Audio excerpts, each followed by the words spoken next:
About every street you drive down, there's bound to be one house or yard that you can't help but stare at because it's so interesting.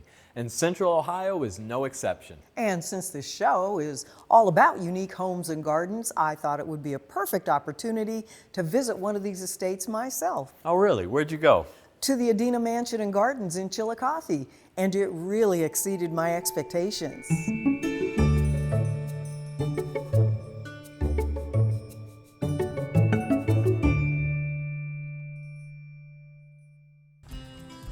Hi, how are you? Hi, welcome to Adena Mansion and Gardens. This you. is the home of Thomas Worthington. Beautiful. I am Kathy and this is Renata. Hi, Renata. Nice She to will meet be you. your docent today, and I will let her give you the house tour and I will catch up with you in the gardens. Oh, terrific. Thank you so much. All right. All right, Renata, let's go. Let's go.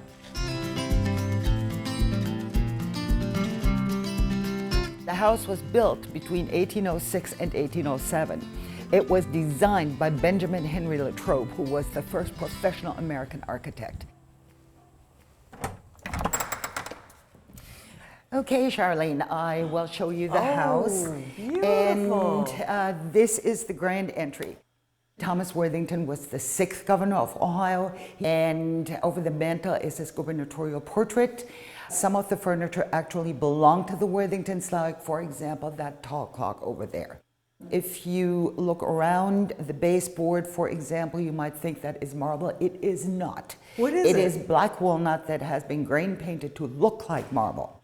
One thing I noticed, Renata, as soon as I got in, the doors are low. Ah, that is an optical illusion. They are 6'4", and they look so low because the ceilings are 12-foot ceilings. This is the master bedroom, and I prefer to call it Mom's room because toward the end of her life, Eleanor spent an awful lot of time in this room. Really? And with 10 kids and a husband hardly ever home, the woman had to have a place to go and chill. This is one of the 2 window doors we have. She could lift up the middle part of that window, open the bottom part, and take a couple of steps into her garden. How clever. Now, this is Eleanor's office, Mrs. Worthington's office. She called it her parlor. And in this room, she not only entertained her many lady friends, Eleanor spent a lot of time here managing the farm along with her brother James. What kinds of things would she have needed to do? And I'm guessing this kind of desk is where books. she would sit. She would have kept books. In this room, she also would have worked with the cook on the plans for the meals. Worthingtons were very sociable people. The house was always full of guests. We're going into the drawing room, and it is called that because people withdrew into this room after they ate in the state dining room. Thank you. I had no idea why a drawing room was called that. Shortly after the Worthingtons moved into the house in the fall of 1807, Tecumseh and several of his warriors came to visit. Imagine Tecumseh being here along with Blue Jacket, with Roundhead, with Panther, and just chit-chatting with the Worthington. This is one of the 2 rounders we have. It is basically a door with a swivel in the center. And the idea was to load it up with after-dinner refreshment, then turn it, and it only took 1 servant to take care of the guests in this room. And you said they were very social, so they would have Very. had a lot of people Yes. circulating through here. Anybody who was somebody in the early days of Ohio would have gathered here, the business people, the politicians. Next is the state dining room. Oh, beautiful. Their table had seating for 22 dinner guests. This is one of the 2 sideboards that belong to them. This one is the original, the other one is a replica. And this is Thomas Worthington's wedding portrait. He is 23 years old and he has white hair because he greased it and he powdered it. Anything to look older and more dignified. That is hilarious. Now everybody's trying to look young, young, young. Yes, not back then. This is Thomas Worthington's office. He called it his study. Ohio became a state in 1803 and he was the driving force behind Ohio becoming a state. So he was then governor between 1814 and 1816. And for his first term as governor, this is where he did his work. And his very chair and his travel desk. So this is our history. I mean, I'm almost picturing him sitting Yes. here and Yes. writing, Yes. reading, working on whatever it is. On the mantle, it was his most prized possession. That ceremonial sword is rumored to go all the way back to the Revolutionary War, and it belonged to his father, Robert Worthington. Oh my. The best thing I saved for last, and those are Thomas Worthington's Kentucky long rifles. Now, he was a very poor shot. So his manservant Moses, who always traveled with him, would be the one to take care of the business. Well, Renata, this has been a fabulous tour. Thank you very much for visiting. Kathy, that is a fantastic house. I can't wait to see the gardens now. The Worthingtons would have used the gardens as an entertainment area. This is gorgeous. Mrs. Worthington, on their trip here, she dug up a wild rose. It was a pink rose, and there's not any of that variety with us today, but it's known as the Worthington rose. It's unfortunate that Mrs. Worthington's diaries, we lost them in a fire. We know that they had a garden, and we know that there were 3 tiers to it. We know a lot of the flowers and ornamental plants would have come from things they saw, like Mrs. Worthington finding her rose on her trip here. But some of them are what would be considered a weed, but they're absolutely beautiful. The big yellow plants there are a form of a sunflower. The plant there with the purple flowers, that is actually citronella. It's so beautiful. if you touch it, it smells like citronella. Well, let's just do that. Yep, that's citronella. This is lamb's ear. Uh-huh. Some of the stuff in the garden will dry because we have a wreath workshop at Christmas time. So we're making holiday wreaths. And lamb's ear is part And of we that? use everything from the grounds. The vegetable garden is in the next terrace.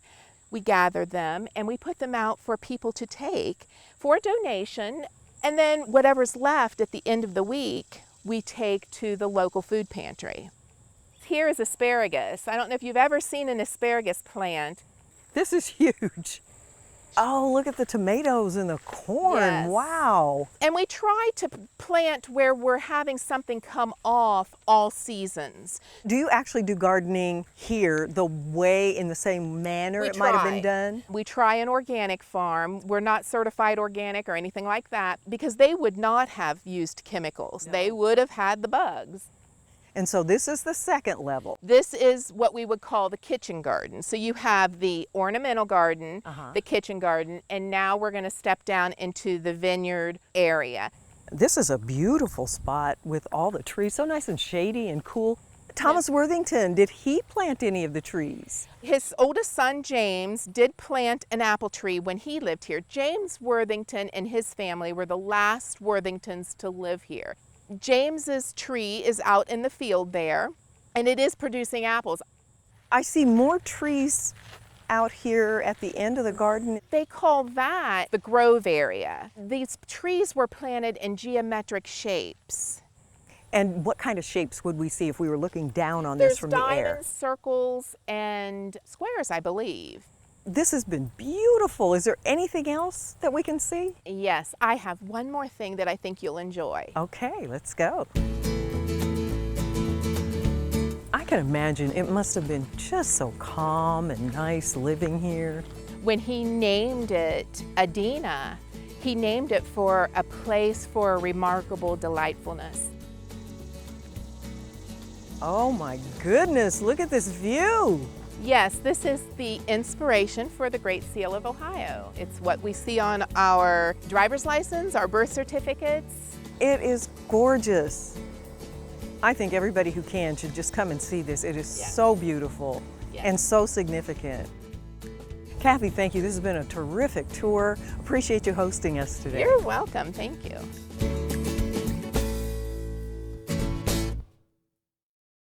Communities everywhere are not only trying to preserve older, historic houses, many are also looking to offer affordable new housing. The Next Home competition in 2021 challenged designers and builders to explore ideas for affordable housing solutions. Entrants were asked to submit a proposal for a home that could be built for $170,000 or less. We visited the winners of that competition, local architects Tim Lai and Eliza Ho, who shared their winning design and their thoughts on the issue of affordable housing.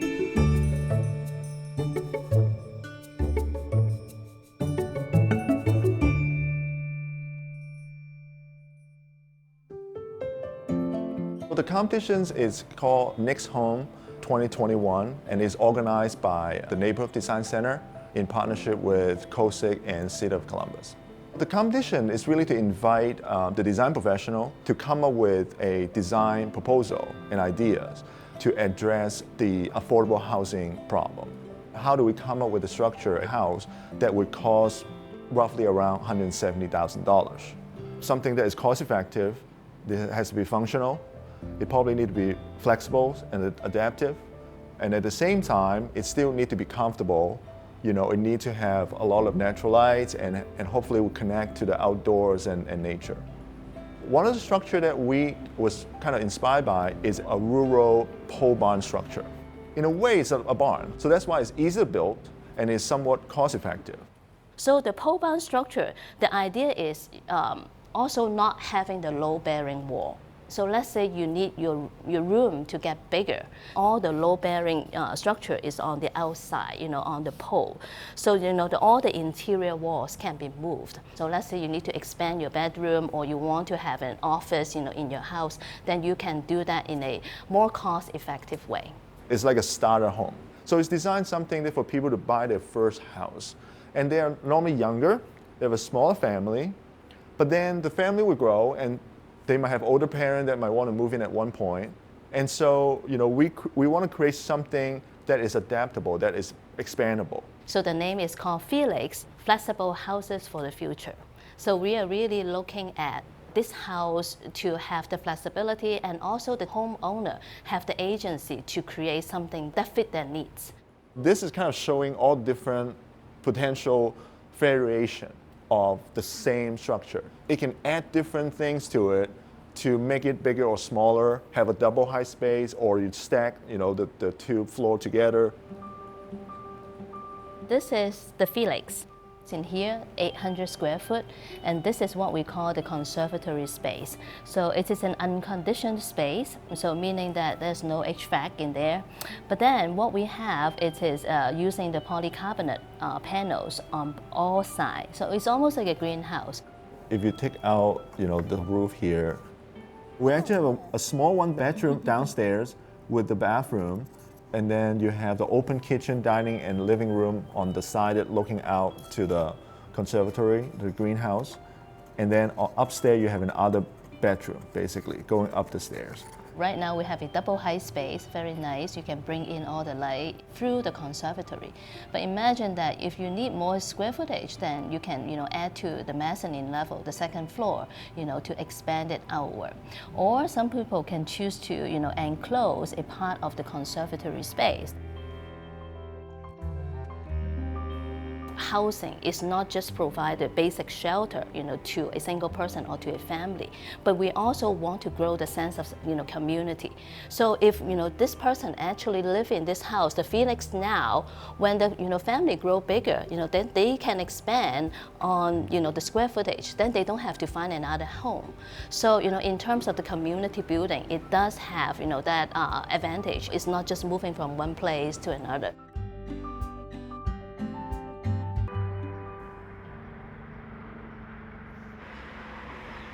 There are so many new workforce coming into Columbus, right? We are talking about 20,000 a year, something like that. It is a much urgent, kind of problem that we need to address. Something like Felix, it can be one of the solutions. It can be a longer, term solution as well. But, Tim and I also, talk a lot about, there are a lot of housing stock in the city, some abandoned houses, vacant houses, not only residential, but also in commercial building as well. What might be the ways that we can reuse those buildings and convert them into, affordable housing? There is no one-size-fits-all solution. We have to solve this problem as a community. I would say affordable housing is a very complex economic issue. It's not just architectural design issue, but from architect standpoint, the zoning definitely has a huge impact of how we use the existing land that we have available. But the zoning code itself was written, at a different time, and it's normally not a very quickly updated, right? Like it takes a long time to bring them up to date to really address some of the issues. And I think the city is doing that. The city, I believe, is actually looking at the zoning code to see if we can do how to increase the density in a more appropriate and balancing way. One of the challenge of the zoning code, and also especially in the residential area, the City of Columbus actually has a really good way to deal with multifamily within the residential district compared to a lot of other suburbs around Columbus. For example, if you go to Clintonville or most of the places that people actually want to live in, we do have a very good mix of single-family homes, duplexes, and apartments within the same street sometimes, right? And that's a good way to deal with the density issue. One of the biggest hurdle I feel like for a lot of neighborhoods to get over increasing density is that they worry about the quiet residential streets with beautiful trees and sidewalk, and all of a sudden you have like a 10-story apartment building, right? It's just out of scale, and it doesn't fit in the characters of the neighborhood. That's something that zoning can help, is that, well, okay, you cannot do a 10-story building, but you can do a 4-unit apartment. You can do a 12-unit apartment if it is the right scale and the right density. And you slowly kind of mix in, with the neighborhood and increase the density, but not changing the neighborhood radically in a very short period of time. And that's give people time to adapt and kind of decentralize that, right? So that it's not like, oh, take down the whole street and then you just build a bunch of apartments and just for the sake of, creating the number of units that you need. We need to kind of look at it in a more decentralized way that let different people, whether it's a homeowner, a mom and pop, or a developer, to come up with their own idea and then see which one actually works better. People talk about housing as an issue, affordable housing. There are a lot of big terms, that we hear all the time, but we don't exactly know what it means, or what's the income level that would be eligible. What I saw on the news is also that our city is really putting money, real money, $200 million, in doing the affordable housing. We hear those things in the news, but what I don't know is that also exactly how that money are being used, how those resources are being distributed. Is it like 5 years plan or 10 years plan and things like that? For a general public like me, I would love those information to be distributed in a more succinct and clear way. And I think the other part is the neighbor and the community buy-in. Someone has to take the lead to say, okay, obviously the high density type of housing development cannot happen anywhere or everywhere. Like you talk about Indianola. Okay, Indianola, they kind of put it at the edge of the neighborhood, and it kind of created the least amount of impact, let's just say, from a visual and experience standpoint. But the question is that the city need to communicate that with the neighborhood to say, hey, this is our plan for this neighborhood. This is where the area that we think that we should have high density housing. And these are areas that have also higher but not as high. So the neighborhood need to understand and have a chance to basically give feedback and have their concern answered by them. So when the actual development comes, when the actual project is being proposed, they're not surprised, they're not shocked by it. They already kind of know. We also have an imbalance problem, meaning that there are neighborhoods that is more desirable. When the neighborhood is nice, everyone wants to be there. On the surface or in news, you will say, oh wow, everything is so expensive in that neighborhood. If you go to Short North, like German Village, or even like Clintonville these days, it's very expensive, but it's not like that everywhere. The city has a lot of other areas that actually is undervalued, and they're underdeveloped, and nobody really pay attention to it, and even like abandoned home. So I think the city can also look at some of those opportunities, but you can't do it one at a time. You have to have a more of a overall kind of master plan vision. Felix, the idea that we propose here, and then manifested in the design, is truly trying to introduce a new mindset for the future. Meaning that, it started out as a very small square footage, 800 square foot, with 2 bedrooms. A lot of times people feel like, oh, this is just a small space, I don't have any storage space and things like that. Maybe, we are just getting a little older, and we're also looking out for, the next generation, how much consumption is good enough, right? So it's more like a mindset, to present a new perspective to see, well, if we want to do it together, humanity live for longer, we need to consume in a more intentional way. So this is, truly a more like a lifestyle, I won't say change, but at least a shift.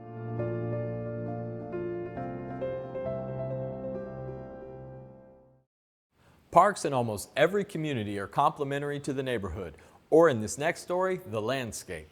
Antrim Park on the north side of Columbus was created in 1978 out of an old quarry that was mined throughout the 1960s. To find out more about that history, we checked in with Aaron O'Donovan over at the Columbus Metropolitan Library.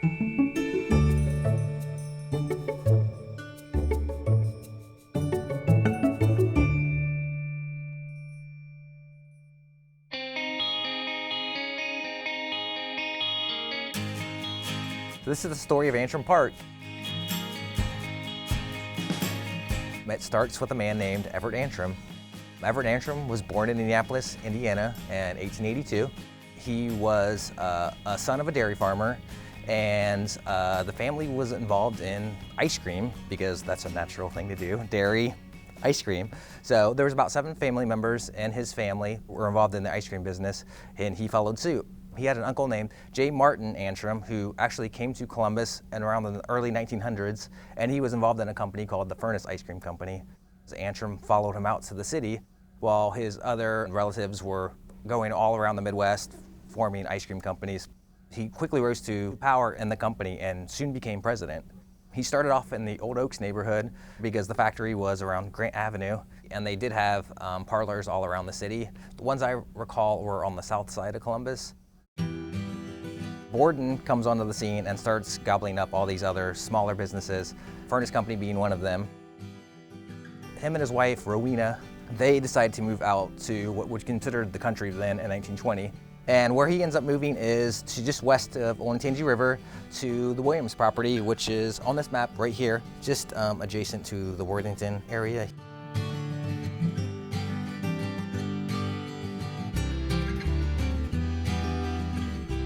The original property was built by the Hoyt family in 1875, and after Antrim buys the property in 1921, he does a lot of renovations to the old farmhouse to make it look more modern.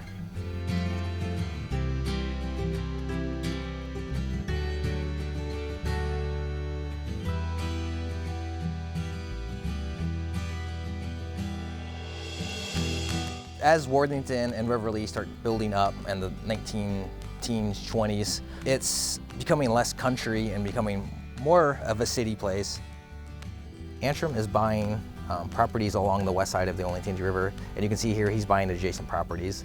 Here he has 2 very large pieces of property, this one measuring 90 acres. This is the property around 1952.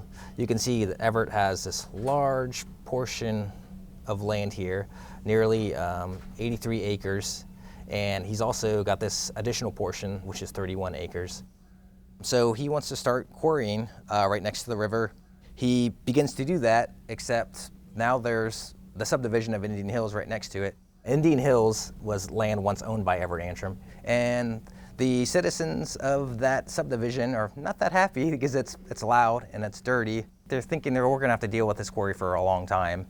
What Everett ends up doing is going to the city and asking them to pass a resolution saying that he can build this quarry. The people on the city council are kind of on the fence. Some people are for it, some people are against it, but it's within 1 or 2 votes. They have to come up with some compromise. So in 1959, they do reach an agreement with city council to sell off this property to the city after 10 years of mining. They're gonna mine it starting roughly in 1960 to around 1970. And at that point, they're gonna let the city take control of the land. Everett Antrim dies in 1966. They're actually not finished with the quarrying operation yet. After Everett dies and the quarry operation stops, his widow, Rowena Antrim, donates $100,000 to the city to help them develop the property that was already sold to them in 1959. She makes some stipulations though. She wants to be named after her husband and there would be a shelter house. By 1975, they think it's going to cost just over $1 million to build, but ultimately what they find out is it cost them roughly $500,000 to build the park, so a lot less than they originally thought it was going to cost them. It's about 1978, 1979. So this is 315 running right along Antrim Lake, and then they build this giant running loop around the lake.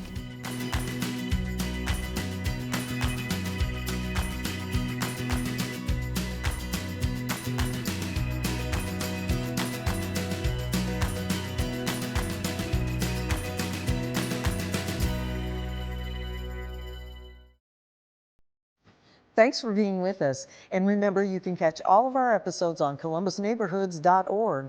Plus, see our stories on the WOSU mobile app. And you can follow us on Facebook, Twitter, and Instagram. We'll see you back here next week on Columbus Neighborhoods.